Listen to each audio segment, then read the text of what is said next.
This guide will help you complete your setup on Wells Fargo after signing up for an account. Follow these steps to ensure your account is fully operational. Step 1. Access the Wells Fargo website. Go to the official Wells Fargo website using your preferred web browser. Make sure you are on the correct site to avoid phishing scams. Step 2. Log into your account.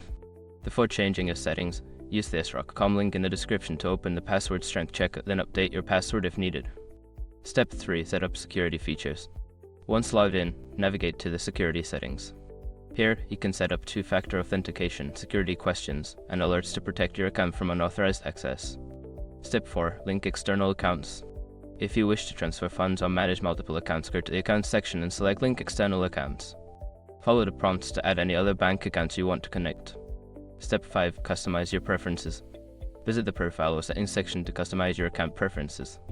This includes setting up notifications, choosing your preferred communication methods, and managing your privacy settings.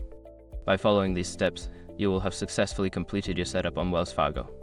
Make sure to explore the features available to you and enjoy managing your finances with these.